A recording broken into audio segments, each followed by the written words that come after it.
Salam, hər vaxtınız xeyir olsun, əziz tələbələr. Mən informatika müəllimi Adil müəllim. Deməli, mən bu gün sizə mövzu sınağı 2 imtahanından olan informatika suallarının izahını verəcəm. Vaxt itirmədən keçək suallarımıza.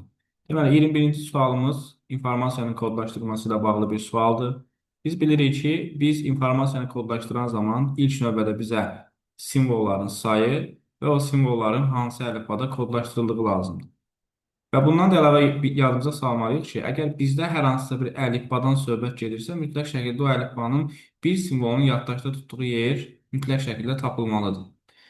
200 düsturuna əsaslanaraq deyə bilirik ki, 32 simvolu əlifba, yəni 32 ədədi 205 olduğuna görə burada hər simvol yaddaşda 5 bit yer tutmuş olur. Bizim də simvollarımızın sayı 6-dır. Bu zaman 6 simvolun hər biri 5 bitdən hesablanarsa, o zaman yaddaşda 30 bit informasiya təşkil etmiş olar. Və məsələnin geri qalanında bizdən soruşulur ki, bu sözün yaddaşda tutduğu yerə, yəni 6 hərfli bir söz, 32 simvolu bir hərf, 32 simvol əlifbada 30 bit yer tutduğuna görə bura 1024 simvol əlifbanın neçə simvolunu yazmaq olar. Təbii ki, biz 1024 simvol əlifbanın bir simvolunu yaddaşda tutduğu yeri tapa bilirik. Bu 10 bitdir. Yəni 1024 simvolu əlifbada bir simvol yaddaşda 10 bitdir. Bəs qeyd olunur ki, 30 bit həcmi olan 6 hərfli sözün tutduğu yerə 10 bit neçə dəfə yerləşər? Təbii ki, 3 dəfə yerləşmiş olur. Cavabımız D variantıdır. Yəni biz ilk növbədə 6 hərfli sözün yaddaşda tutduğu yeri tapmalıyıq. Bu bizə 30 bit verir və daha sonra qeyd olunur. Həmin o 30 bitə 1024 simvolu əlifbanın neçə dənə simvolunu yerləşdirə bilərik? Cavabımız isə 3 olmuş olacaq. Deməli, burada doğru variant D variantı. Növbəti 22-ci sual bir balaca qeyri-adi sual olsa da, təbii ki, biz qeyd etmişik ki, qarşımıza çıxan istənilən fərqli əlifbanı onluq sayı sisteminə gətirərək orada istənilən məsələ tipini, tənlik tipini həll etmək mümkündür. Biz sadəcə olaraq burada verilmiş ədədi və yaxud verilməmiş hər hansısa bir x məhsulu onluq sayı sisteminə gətirərək məsələni həll edə bilərdik. İstənilən sayı sistemindən onluq sayı sisteminə keçmək üçün sadəcə aşağıda yazılmış ədədi üzərə qaldırılır, yəni üstünə qaldırırıq. 4, 4, 4 kimi qeyd edirik. Sonra sıfırdan etibarən nömrələyirik. 0, 1, 2. Daha sonra x vuraq 4-ün kvadratı, yəni 16. Bu bizə verəcək 16x. Buradan qeyd edirəm. 16x plus x vurulsun 4. Bu bizə verir 4x plus x vurulsun 4 üstü 0, 1 olduğuna görə x-i də 1-ə vuranda bizə x kimi qayıdır. Bərabərdir. Yenə burada da y üstü 0 qeyd etsəm üstündən 1, y üstü 1 qeyd etsəm, bu da y olacaq. Yenə də x vuraq y plus x-i də 1-ə vursaq, yenə bizə x olaraq qayıdır. Deməli, sol tərəf bizə verir 21x bərabərdir. Sağ tərəfdə isə xy plus x alınır. X-i sol tərəfə keçirsəm, 20x bərabərdir xy alıram. Deməli, burada x-lər ixtisar getsə, cavabımız olur y bərabərdir 20-lik sayı sistemi. Deməli, 22-ci sualda cavabımız D variantı. 23-cü sualda qeyd olunur ki, şərt blokundan neçə dəfə istifadə olunur. Baxın, əziz tələbələr, şərt bloku təbii ki, bizim rombumuz adlanır. Yəni, biz burada həmin bu rombun, yəni şərt blokunun içinə neçə dəfə daxil oluruqsa, fərqi yoxdur. Daxil olduqdan sonra biz bunu yoxa aparıb çıxardıqsa və yaxud bitirsə, heç bir fərqi yoxdur. Biz neçə dəfə daxil olursa, o daxil olmaları saymalıyıq. Deməli, eyni qiyməti 3-dür. Birinci dəfə daxil oluruq. 3 187-dən kiçik bərabərdirmi? Bəli. Kənarda qeyd edirik 1. Keçirik hə tərəfə. Hədə magistr sözümüz bir dəfə çapa gedir. Burada isə eyni qiyməti dəyişir. 3 vuraq i, yəni 3 vuraq 3. Deməli, 3-ü 3-ə vuranda 9, üzərinə 4 gələndə 13. Artıq eyni qiyməti 13-dür. Yenə biz dövrü alqoritmin yolundan istifadə edərək qaydırıq. Dövrə, deməli, artıq yenə də yoxlamalıyıq. 187 13-dən kiçik idimi? Hə. Artıq mən bir dəfə də sual verdim və ya bir dəfə də şərt yoxladım. Qeyd edirəm. Yenə hər qolu ilə davam edəndə artıq bu dəfə yeni qiyməti 13-dür. 13 vuraq 3. bizə verir 39. Üzərinə gəldik 4. Artıq i-imizin qiyməti 43. Yenə də dövr edib qaydırıq. 43 187-dən kiçikdirmi? Sualı verdimsə artıq yenə də deyirəm. İstiqamətin sağa və ya sola olduğunu gözləmədən sualı verdisə, yəni buradan artıq biz soruşduqsa, kənardan qeyd etməlisən. Mən artıq 3-cü dəfə şərt yoxlamışam. Bəli, 43 də kiçik olduğu üçün aşağı doğru hərəkət edirəm. Burada magistrin çaplarını qeyd etməyə ehtiyac yoxdur əslində, çünki bizdən bunu istəmir. Aşağı düşürük. Yenə də burada i-nin qiyməti 43-dür. 3-ü 43-ə vuranda demək 129. Üzərinə 4 gəlirik. Bu da bizə verir 133. Təzədən qalxırıq dövrə. 133 187-dən kiçikdirmi? Yenə sual verdik. Hə. Bu zaman yenə də biz hesablamanı davam elətdirməliyik. 133-ü 3-ə vurırıq. Bu da bizə verir 399. Üzərində 4 gəlirik. Deməli 399 plus 4. Bu da bizə verir 403. Və son dəfə qalxırıq. 403 187-dən kiçik bərabərdirmi? Xeyr. Artıq biz yoxa getsək də şərti yoxlayıb getdiyimiz üçün axırıncını da hesablamalıyıq. Deməli, şərt blokundan 5 dəfə istifadə olunur. Doğru variant A variantı. 24-cü sual yenə də proqram təminatı ilə bağlı bir sualdır. Proqram təminatı bilirsiniz ki, sistem tətbiqi instrumental olmaqla 3 yerə bölünürdür. Sistem proqramları əsasən kompüterin işini idarə edən, kompüterin işinə yarayan proqramlar edir və bunların bir qolu da servis proqramlarıdır. Servis proqramlarının da alt qolu olan utilitlər disklərə və fayllara xidmət göstərmək üçün nəzərdə tutulmuşdur. Backup proqramı da disklərə və fayllara xidmət göstərir. Yerinə yetirdiyi funksiya isə diskdəki informasiyanın ehtiyac sürətini yaratmaqdır. Deməli, 24-də doğru variantımız deyil. A variantı informasiyanı diskə daha optimal yerləşdirmək. Bu disk defragmenter proqramının işidir. Səpələnmiş faylları bir yerə yığaraq diskə müraciət sürətini artırmaq üçün nəzərdə tutulur. Sərt diskin təmizlənməsi burada biz disk clean-up'dan istifadə edə bilərik. Diskdəki informasiyanı sıxaraq ölçüsünü artırmaq biz burada draft space-dən istifadə edə bilərik. Silinmiş faylları bərpa etmək üçün isə biz belə deyək, recover proqramından istifadə edə bilərik. Amma ehtiyac sürəti bizim üçün backup yaradır. 25-ci sual. Onluq say sistemində verilmiş 253 ədədini 16-lıq say sistemində təsvir edərək etsək neçə rəqəmli ədəd alınır? Deməli, biz bilirik ki, onluq say sistemində verilmiş hər hansısa bir 200-n ədədini 16-lıq say sisteminə keçirən zaman onu 4-ə bölməliyik. Deməli, nə edirik?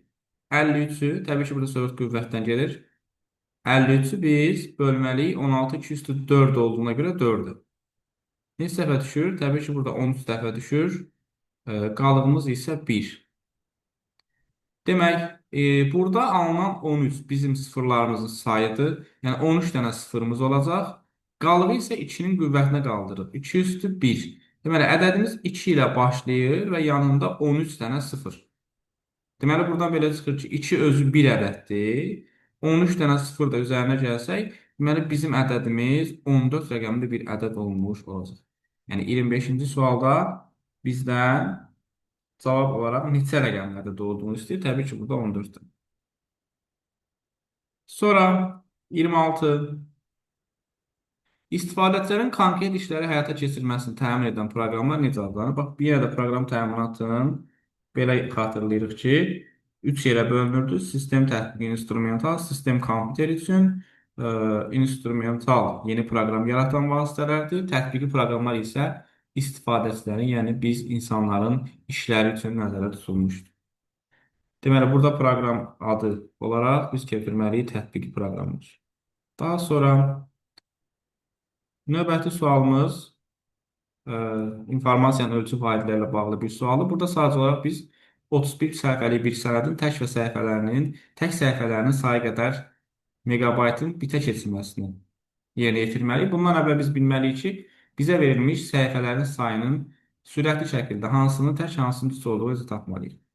Baxın, analiz üçün sizə bir misal göstərim. Tutaq ki, bizim əlimizdə 3 səhifəlik bir sənəd var. 1, 2, 3. Fikir versək görərək ki, bu 3 səhifəlik bir sənədin tək səhifələrinin sayı 2, cüt səhifələrinin sayı isə 1-dir. Əgər bu səhifə sayı 4 olsa, biz görərik ki, artıq cüt səhifələrinin sayı da tək səhifələrin sayına bərabərdir. Təzədən səhifə sayı 5 olsa, Artıq burada tək səhifələrinin sayı cütlərin sayından çoxdur. Yenə də səhifə sayı 6 olsa, bir də baxarıq ki, yenə tək və cüt səhifələrin sayı bərabərləşdi. Buradan belə bir nəticəyə gəlirik ki, əgər bizə verilən səhifə sayı cütdürsə, o zaman tək və cüt səhifələrin sayı da bərabərdir. Məsəl üçün, 32 səhifəlik bir sənədin tək səhifələrinin sayı 16, cüt səhifələrinin sayı 16. Yox, əgər səhifə sayı 31-dirsə, tək olduğuna görə, 31-in özü də tək olduğuna görə, təklərin sayı 16, cütlərin sayı isə 15 olmuş olacaq. Yəni, birdən başladığımıza görə, bir təklə başlayıb, təklə bitdiyinə görə, həmişə tək verilmiş rəqəmlərdə tək sayda olan səhifələrin tək səhifələrinin sayı cütlərdən bir vahid böyük olur. 31 səhifəlik bir sənədimizin də tək səhifələrin sayı olacaq 16. Tək səhifələrin sayı qədər megabayt, yəni 16 megabayt neçə kilobitə bərabərdir? Təbii ki, bu da informasiyanın ölçü vahidləri arasında keçid etmə qaydasıdır. 16-nı ilk növbədə biz 2-nin qüvvəti kimi qeyd etməliyik. 2 üstü 4. Megabaytdan kilobitə keçən zaman burada artıq 4 ölçü vahidindən söhbət getdiyi üçün biz qruplaşdırmalıyıq. Yəni megabaytdan kilobayta keçməliyik, baytdan da bitə keçməliyik. Megabaytdan kilobayta keçəndə biz 2 üstü 10-a vururuq. Baytdan da bitə keçmək üçün təbii ki, 2 üstü 3-ə vururuq. O zaman qüvvətləri toplasaq, bizim cavabımız 2 üstü 17 olmuş olur. 28-ci sual qrafik informasiyanın kodlaşdırması ilə bağlıdır. Düzdür, biz bu məsələləri tam olaraq keçib bitirməsək də müəyyən qədər hesablamaları bilirik. 129 səhifədən ibarət olan kitabın ilk səhifəsində. Təbii ki, ilk səhifə dediyimiz hər bir kitabın yalnız bir dənə ilk səhifəsi ola bilər. O zaman 129 səhifəlik bir sənədin də ilk səhifəsi bir səhifədir. Həmin bu bir səhifədə 1024 vurulsun 512 pikseldən ibarət 256 rəng çalarına malik qrafik təsvir yerləşir. O zaman biz 1024-ü 2 üstü 10 kimi, 512-ni 2 üstü 9 kimi qeyd edərik. Deməli, biz yadımızda saxlamalıyıq ki, 256 rəng çaları elə sanki 256 simvolu bir əlifbaya bənzəyir. Deməli, 256 rəng çalarının hər bir rəngi yaddaşda 8 bit yer tutmuş olacaq. O zaman biz bütün nöqtələrimizin sayını 8 bitə, yəni 2 üstü 3-ə vururuq. Bu bizim ilk səhifəmizdə olan məlumatdır. Bizdən də yekun cavabı kilobaytla istədiyinə görə biz aldığımız cavabı 213-ə bölərik. Deməli, 2 üstü 10, 2 üstü 9, 2 üstü 22. Onu 2 üstü 13-ə bölsək, cavab 2 üstü 9, yəni 512 kilobayt qalır. Bu bizim ilk səhifəmiz, 512 kilobayt. Geridə qaldı qalan səhifələr. 129 səhifənin bir səhifəsini tapdıq, 512. Geriyə qaldı 128 səhifə. 128 səhifədə 2 üstü 7-dir. Artıq geriyə qalan düstur sətr səhifə simvol düsturudur. Deməli, səhifələrimin sayı 128, sətirlərimin sayı 2 üstü 5, simvollarımın sayı 64, kodlaşdırılıb Unicode-da. Unicode deyəndə ağlımıza 2 bayt, bunu həmişə qeyd edirik ki, 2 üstü 1 bayt kimi yazar və nəticədə yenə də bir cavabı kilobaytla tapmalıyıq. Yenə də bölürük 2 üstü 10-a. 2 üstü 7, 2 üstü 12, 2 üstü 18, 2 üstü 19. Onu da 2 üstü 10-a böləndə qalır 2 üstü 9. Yenə də cavabımız 512 kilobaytdır. İndi birinci səhifədə də 512 kilobayt, ikincidə də 512 kilobayt. Yekun bunları toplasaq bizim cavabımız 1024 kilobayt etmiş olur. 29-cu sual Microsoft Office, Microsoft Word, Framework bunların hansı proqram paketinə uyğun olduğu bizdən istənilir. Təbii ki, biz bunların necə asan şəkildə yadda saxlamağı qeyd eləmişdik ki, Microsoft-u tapmaq bizə kifayətdir ki, o bizi Microsoft Office-ə, bu isə bizi Framework aparsın. Bu proqramların hansı proqram sistemlərinə, hansı proqram təsnifatına aid olduğunu yəqin ki, bilirik. Bunlar inteqrallaşmış paketlərdir. Biz isə bunlardan öyrənəcəyik inşallah Microsoft Office paketini və hansı ki, bunların içində yerləşirdi. Word, Excel, Power, Access, Outlook, Publisher, OneNote, Visio, Project, SharePoint. Bunlar Microsoft Office paketində yerləşən Office proqramlardır. Onluq say sistemində verilmiş aşağıdakı ədədlərdən hansı kompüterin yaddaşında 7 bitdən az yer tutur? Deməli, biz belə bir xatırlatma edək ki, onluq say sisteminə verilmiş hər hansısa bir x ədədi Yaddaşda tutduğu yeri tapmaq üçün həmin ədəddən sonra gələn ikinin qüvvəti ilə ifadə. Misal üçün, biz 19 ədədinin yaddaşda tutduğu yeri tapmaq üçün baxırdıq ki, 19-dan sonra 2-nin hansı qüvvəti gəlir? 2 üstü 5, yəni 32. Deməli, 19 ədədi yaddaşda 5 bit yer tutur. Məsəl üçün, 32 ədədinin yaddaşda tutduğu yeri tapmaq üçün yenə də bu qanun, bu düstur qüvvədə qalır. Həmin ədəddən sonra gələn 2-nin qüvvətini tapırıq. 32-dən sonra 64 gəldiyinə görə 32 ədədi yaddaşda 6 bit yer tutur. İndi baxsaq, 100 hansı ədəddən əvvəl yerləşir? 128. Deməli, bu 7 bitdir. Bu cavabımız deyil. 99-dan da sonra 128 gəlir. Bu da 7 bitdir. 79-dan da sonra 128 gəlir. Bu da 7 bitdi. 64-dən sonra da 128 gəlir. Bu da 7 bitdi. Amma 63-dən sonra gələn 2-nin qüvvəti 64 olduğuna görə burada hər simvol 6 bitdi. Yəni bizim 7 bitdən az yer tutan ədədimiz 63 olmuş olur. Bu sualları ard-arda qoymamızda məqsəd, bax bu çətin tipli, yəni onluq sayı sistemində hər hansı bir ədədin yaddaşda tutduğu yer bəzən sizdə müəyyən çətinliklər yaradır.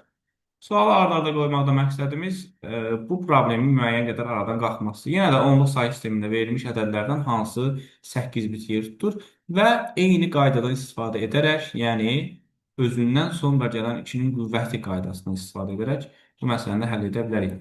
Əgər söhbət 8 bitdən gedirsə, təbii ki, burada 256 dəqiqə ağlımıza gəlməlidir. 128 özündən sonra, bəli, 256 gətirdiyi üçün 8 bit yer tutur. 257-dən sonra da 256 gəlir. Daha doğrusu üzrlü sayın. Burada 8 bit yer. Hə, burada bizdən sadəcə 8 bit yer tutduğunu istəyirmiş. 8 bit yer tuta bilmir. Çünki 257-dən sonra 256 gəlməyəcək. Artıq 5 sonucu gəlir. Ona görə bu cavabı edirik. 100-dən sonra 128 gəlir. Bu 7 bitdir. Bu da bizim cavabımız olmaz. Çünki biz 8 bit tutanı axtarırıq. 128-dən sonra 2 üstü 8 gəlir. Bəli, 256 gəlir. 255-dən sonra da 256 gəldiyinə görə doğru variantımız C variantıdır. Baxaq, D variantında bəli bu 8 bit, amma 256 özü 8-dir. Amma ondan sonra nə gəlməlidir? 5 sonucu bu artıq 9 bit deməkdir. Y variantında isə bizim məsələmizi, bizim cavabımızı pozan 256 olur yenə. 256-dan sonra da 5 sonucu gəldiyi üçün bu cavabımız səhv olacaq. Deməli, doğru variantımız C variantı.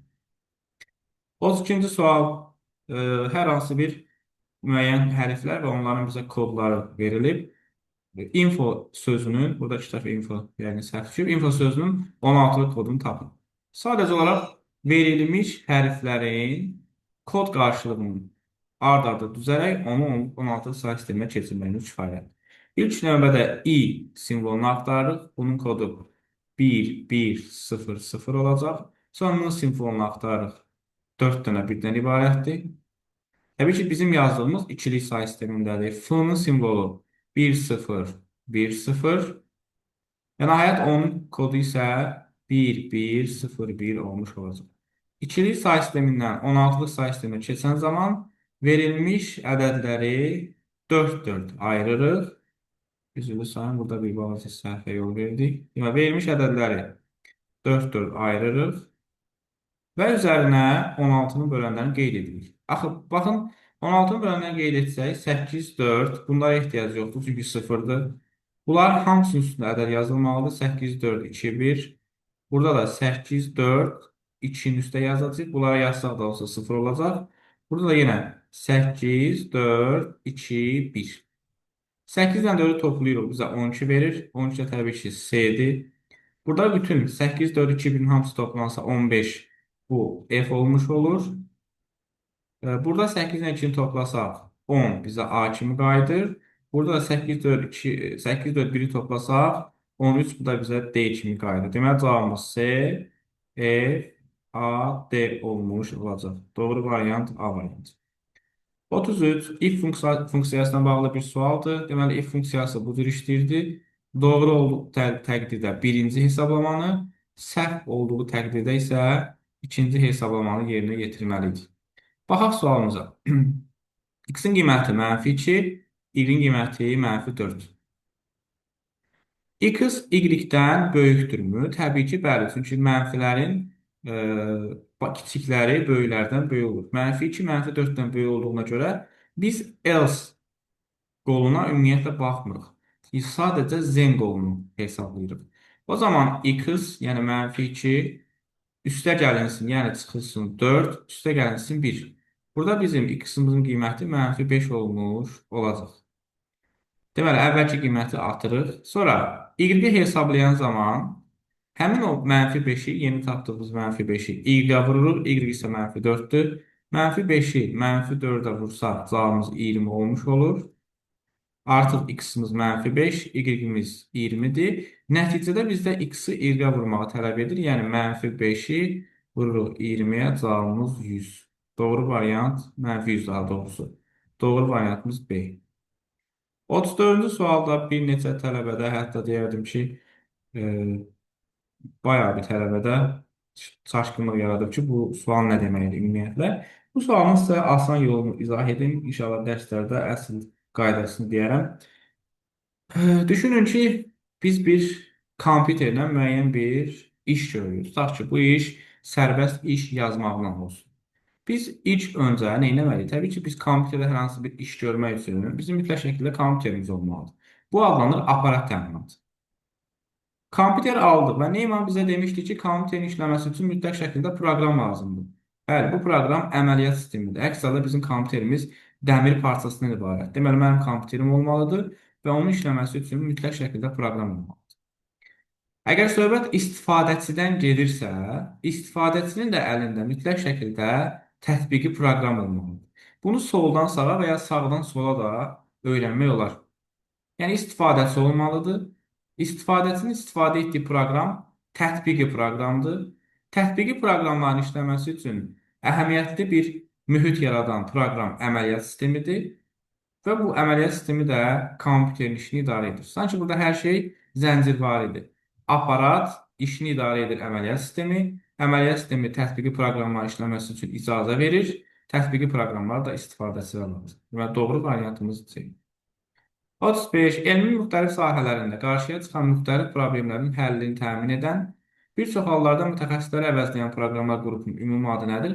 Təbii ki, burada açar sözümüz biz qeyd etmişdik ki, mütəxəssislər. Mütəxəssis birbaşa expert sistemlərinin cavabı olaraq bizə gətirmiş olur. Növbəti sual, yenə də if funksiyasına bağlı maraqlı bir sual nümunəsi. Aşağıdakı alqoritm fraqmentinin icra edilməsindən sonra x və y dəyişəninin alacağı qiymətləri müəyyən edin. Burada da diqqətli oluruq. X-imizin qiyməti 10, amma y-imizin qiyməti hələ ki yoxdur. 2 vurulsun x, yəni 2 vurulsun 10, çıxılsın 4. Artıq bizim burada y-in qiyməti 16 olmuş olur. Daha sonra, əgər x y-dən kiçikdirsə, o zaman birincini, yox, əgər kiçik deyilsə, o zaman ikincini hesablayırıq. Deməli, x y-dən kiçikdirmi? Bəli. 10, 16-dan böyükdür. O zaman artıq biz əks halda ümumiyyətlə baxmırıq. Doğru olduğu halda yalnız birinci hesablanmalıdır. Daha görə burada bizim cavabımız nə olmuş olacaq? 5 plus y, 5 plus y, deməli 5 plus y-imizin qiyməti 16 minus 1. Deməli, x-in qiymətini tapdıq 20, bu bizim x-imizin qiyməti. Y-in qiyməti isə dəyişmədi, 16 olaraq qaldı. Deməli, doğru variant x 20, y isə 16. 37-ci sual. Bu məsələni dəfələrlə sizinlə işləmişik və asan yolunda qeyd etmişdik ki, burada açar məqam məsələnin və məsələnin sözlərinin bir-birinin yanında gəlməsi, alqoritmin və alqoritm sözlərinin bir-birinin yanında gəlməsidir. Ən axırda da təbii ki, nəticə olmalıdır. O zaman düzürük. Birinci gəlir təbii ki, məsələnin qoyuluşu 5. Məsələnin qoyuluşunun ardınca həmən məsələnin analizi gəlir 5, 4. Sonra alqoritmin birinci yaradılması 5, 4, 3. Sonra onun təsviri. Sonra 6 testləşmə və sazlama. Ən axırda da təbii ki, nəticə olmalıdır. Belə bir variant. Bir dəqiqə. Nəyi səhv elədik? 6 testləşmə və sazlama. Demək 5, 4, 3, 2. Bəli, düz tapmışıq aslında. 5, 4, 3, 2, 6, 1. 5, 4, 3, 2, 6, 1. Y variantı. Doğru variant. Bu da 5, 4, 3, 2. Yox, üzülürsən B variantı da olur. Sonra 38-ci sual. Antiviruslarla bağlı bir sual nümunəsidir. Yenə də proqram təminatı. Detektor. Təbii ki, detektor deyəndə bizim ağlımıza ilk olaraq axtarmaq gəlir. Axtarış gəlir. Ona görə də burada detektor əməli yaddaşda və xarici yaddaşda axtarışı təmin edir. Bu düzdür. Solaris əməliyyat sisteminin imkanlarını artırmaq, yeni imkanlar əlavə edən örtük proqramlarındandır. Xeyr, Solaris şəbəkə əməliyyat sistemidir, sistem proqramıdır. Driver ana plata üzərində yerləşən istilik tarazlayıcısıdır. Xeyr, driver xarici qurğuların işini idarə edən proqramdır. Qeyd etmişdik ki, xarici qurğuların işini idarə edən mikrosxem kontroller, proqram isə driver olmuş olacaq. Deməli, bu da yanlışdır. Dördüncü sual, slot sistem platasında əlavə plataları, əməli yaddaşı, modemi, video platanı qoşmaq üçün istifadə olunur. Bəli, bu doğrudur. Slot kompüterin daxili qurğularını, port isə kompüterin xarici qurğularını qoşan yuvalardır. Y variantı, daha doğrusu 5-ci sual. Panda antivirus proqramları tərəfindən tapılmayan virus növüdür. Xeyr, Panda özü antivirus, virus deyil. Deməli, doğru variantımız 1, 4. 39-cu sual kvadrat tənliyin blok sistem təsvirində iştirak etməyən fiqur hansıdır? Əslində bunu çəkib göstərmək də olar. Sadəcə sadə dildə izah edim. Kvadrat tənliyi həll edən zaman biz kvadrat tənlikdə diskriminantın sıfırdan böyük, sıfırdan kiçik olan qiymətlərini tapmalıyıq. Bu bizə şərt blokunun mütləq şəkildə istifadə olunduğunu bildirir. Təbii ki, bir alqoritm varsa, orada bütün alqoritmlərə daxil olan başlanğıc və son bloku olmalıdır. Söhbət kvadrat tənliyin köklərin hesablanmasından, tapılmasından verirsə, orada mütləq şəkildə hesab bloku olmalıdır və x-in, y-in qiymətlərində biz, daha doğrusu x-in qiymətlərində biz verilənlər, yəni verilənlər daxil edilməsi blokunda daxil etməliyik. Amma modifikasiya bloku kvadrat tənliyin həlli zamanı istifadə olunur. Çünki biz eyni bir əməliyyatı dəfələrlə yerinə yetirmirik. Modifikasiyalı isə dövrü alqoritmlərdə olur. İnformasiyanın adekvatlığı, adekvat sözünün uyğun olduğunu xatırlasaq, adekvat uyğun deməkdir. İnformasiya işin real obyektiv vəzifəsinə uyğun olmalıdır. Baxa görə belə bir variantımız varmı? İşin real obyektiv vəziyyətinə uyğunluq dərəcəsidir. Bəli, və burada fikir verin, adekvat uyğun deməkdir. Açar sözümüz uyğundur burada. Daha sonra 41. Mouse'un kompüterə qoşan portlar. Burada da mən sizin üçün müəyyən ipuçlar vermişdim ki, tutaq ki, LPT-də P hərfindən yadda saxlayırıq. Bura port qoşulan, daha doğrusu LPT portuna qoşulan qurğular printer və scannerdir.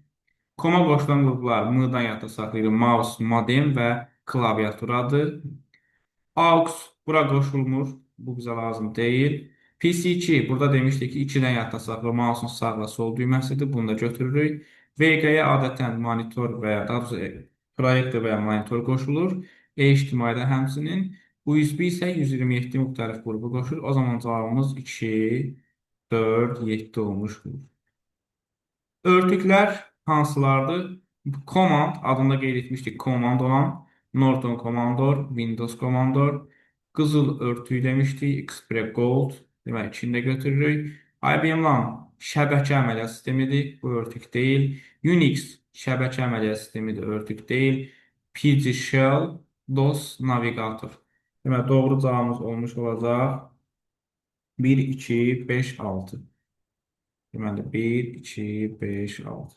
Daha sonra Anaconda sözünün kodlaşdıracağı minimal əlifba. Yenə də xatırlayırıq ki, bizə minimal sözünü verəndə bu minimal sözü bizim üçün bir ipucu idi. Yəni, verilmiş sözün hər hərfindən minimum sayda, yəni bir dənə sayda götürməliyik. Deməli, fikir versək, burada A-dan 3 dənədir, atırıq. N-dan 2 dənədir, bunu da atırıq. Qalan hərflərin hər birindən bir dənədir. A, N, sonra K, O və D. Fikir versək, görürük ki, burada 5 müxtəlif simvollu bir söz aldıq. 5 müxtəlif sözü də biz 2-nin qüvvəti, yəni 8 simvolu əlifbadan götürmüş olsaq, burada hər simvolun 3 bit yer tutduğunu görərik. Hər simvolumuz 3 bit yer tutursa, o zaman and sözü 3 simvoldan ibarət olduğuna görə, hər simvolda 3 bit tutduğuna görə yaddaşda 9 bit yer tutmuş olacaq. Daha sonra 44-cü sual da hesablama xarakterlidir. Ee, Yenə buna uyğun bir sual yazmışıq testin əvvəlində, sınavın əvvəlində. 130 səhifəlik bir sənədin ilk və son səhifəsi. Təbii ki, ilk və son səhifə 2 səhifədir. Hər bir səhifədə 15 kilobaytlıq şəkil faylı varsa, 2-ni 15-ə vururuq, yəni 15, 15, bir yerdə 30. Bu bizim ilk və son səhifəmizdə olan informasiyanın həcmi. Qalan səhifələrində isə adi sətr səhifə simvol məsələsinə çevrilir qalan səhifələr. Deməli, neçə səhifəmiz qaldı? 130-dan 2 səhifə istifadə etdik. 128 səhifə qaldı. 128 səhifəni 2 üstü 7, 16 sətri 2 üstü 4, 32 simvolu isə 2 üstü 5 kimi qeyd edirik. Əgər məsələdə heç bir əlifba verməyibsə, biz ASCII-dən istifadə etməliyik. Yəni, biz bunu vurmalıyıq 1 bayta. Yekun yenə də kilobaytla istədiyinə görə baytdan kilobayta keçirik. 2 üstü ona bölürük. 2 üstü deməli 16-nı 2 üstü ona böləndə qalır 64 kilobayt. İlk və son səhifədəki informasiyanın həcmi 30. Qalan səhifələrdə informasiyanın həcmi 64 olduğuna görə ümumi səhifələrimizdə informasiya sayı 94 kilobayt olmuş olacaq. Nəhayət sonuncu sual hardware ilə bağlı bir sual nümunəsidir. Prosesor, yaddaş və periferiya qurğuları arasında informasiya axınını idarə edir. Deməli, yadınızda saxlayın ki, e, bir dəqiqə burada biz bu yəni yaxşı variantları yox tapaq. Prosesor, yaddaş və periferiya qurğuları arasında informasiya axınını idarə edən bu kontroller ola bilər.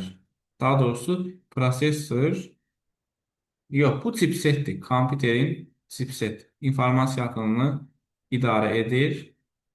Sonra B variantı ədədlər üzərində hesab əməliyyatları yerinə yetirir. Təbii ki, biz burada prosesoru o dəqiqə yadda salmalıyıq. Prosesor hesab və məntiqi əməliyyatları yerinə yetirir. 2-yə B variantı. C variantı xarici qurğuların işini idarə edir. Bəli, xarici qurğuların işini idarə edən mikrosxem kontrollerdir. Amma daxili qurğuların işini idarə edən qurğu isə chipsetdir. Deməli, 3 sağ olacaq C variantı. Bunu da seçdik. D variantı. Ədədlər üzərində məntiqi əməliyyatlar yerinə yetirir. Bəli, yəni hesab və məntiq əməliyyatlarını həyata keçirən qurğu istər ədədlər üzərində burada yəqin ki, demək olar ki, eyni sual, amma bir bazı fərqlilik var. Bəli, bunda fərqlilikləri nəzərə alıb qoymaq doğrudur. Bunu da götürdük. Y variantı. Qurğular arasında enerji payları. Təbii ki, bu da enerji sözü, qidalandırmaq sözü olan qida blokuna aiddir. Y variantı. Deməli, burada cavabımız 1 E, 2 B, D, 3 C-dir. Bu qədər. İnşallah növbəti sınavlarda görüşərik. Hər birinizə uğurlar. Sağ olun, salamat qalın.